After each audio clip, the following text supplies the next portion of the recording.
Hey, this is Jimmy, and I just wanted to give you 6 reasons as to why I believe that burger flippers and cashiers and customer service representatives aren't getting ready to have their jobs destroyed as a result of automation. First of all, if you've ever worked in corporate America or any place whatsoever, you should realize that corporate managers, especially in large corporations, are extremely resistant to change.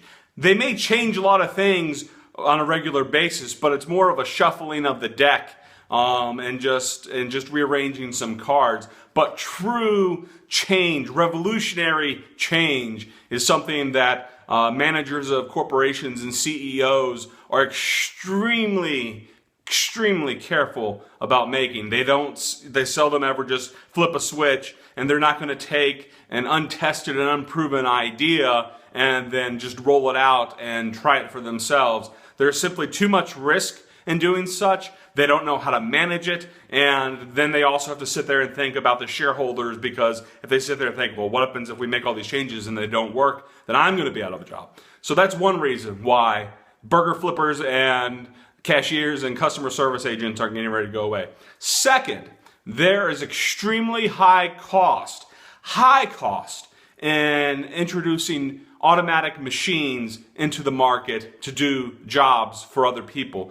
The costs are just staggering, and your local McDonald's franchisee simply doesn't have the capital to constantly reinvest into new machines for the latest and greatest technological rollout that the corporation decides to put into place. So you're not going to see that, because his overhead would just be too high, and the average McDonald's general manager is only making $100,000 or $200,000 a year in take-home profit, and he's not about to throw that out the window that in hopes that investing in machines that in 10 years he can see a return on his profit by replacing burger flippers and cashiers with a machine. That's just not going to happen.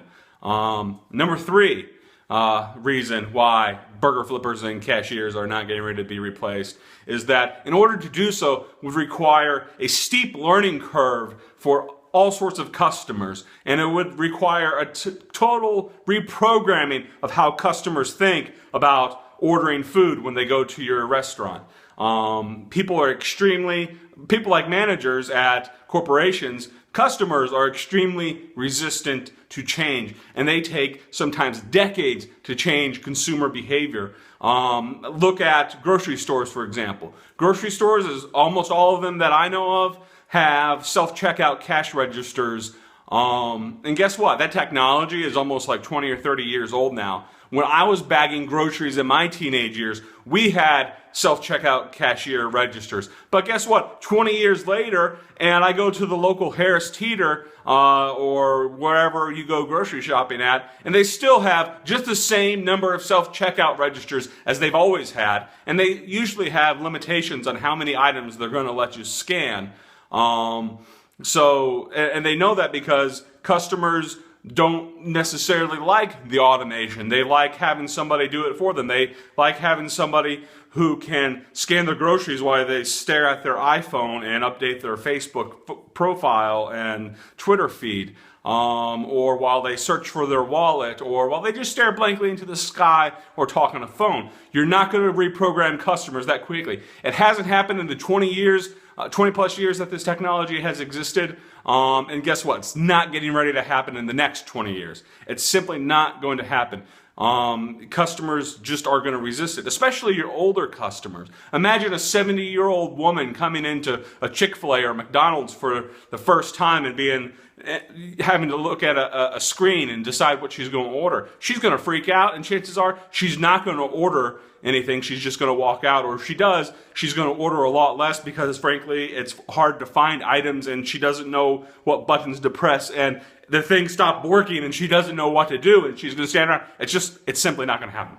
Fourth reason why it's never going to happen is turnaround time. If you've ever worked at a restaurant, there's always a clock above your head telling you how long it's taking for a process, for your cook time, for the wait time for the customer. And frankly, customers aren't going to be willing to wait simply because they're involved in the process of ordering their food and waiting for a machine to cook it. If they're having to go to a kiosk and order their own food, it's going to take them probably 3 or 4 times as long to order their food than they're going to if they have just some sort of mindless teenager who's just standing there like, would you like fries with that?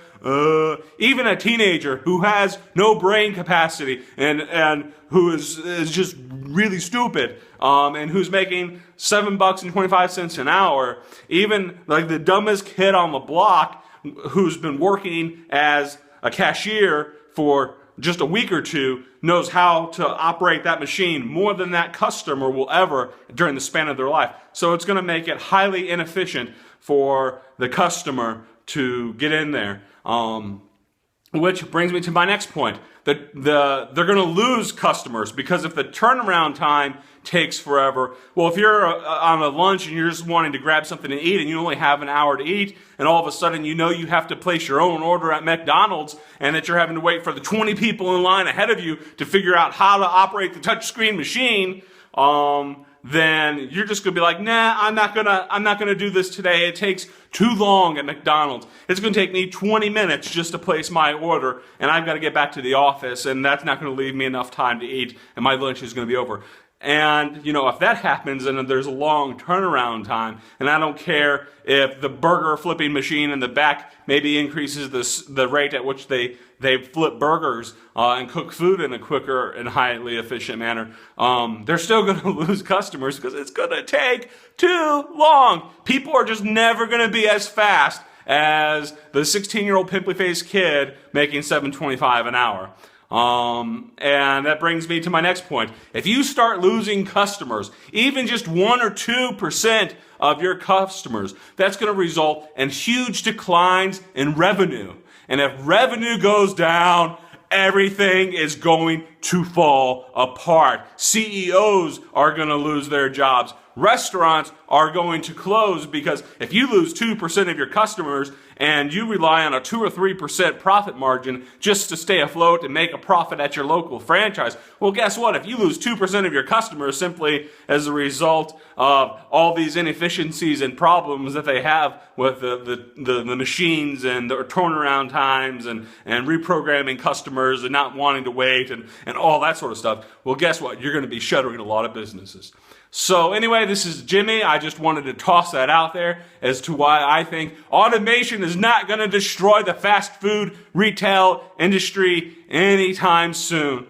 And if you want to start asking for $15 an hour, God bless you. I hope you get it. But don't realize that people who are making threats about being replaced by machines, their threats are idle. They know these problems exist, which is why they haven't already pulled the trigger and replaced all these kids and folks making $7.25 an hour, because the technology exists right now for them to do so, but they know these problems exist, so they're not going to do it, and they're just using these things as leverage against their employees to keep them busy. Now, they may supplement and may have a register or two so that people who want to can go ahead and self-check out and that sort of thing.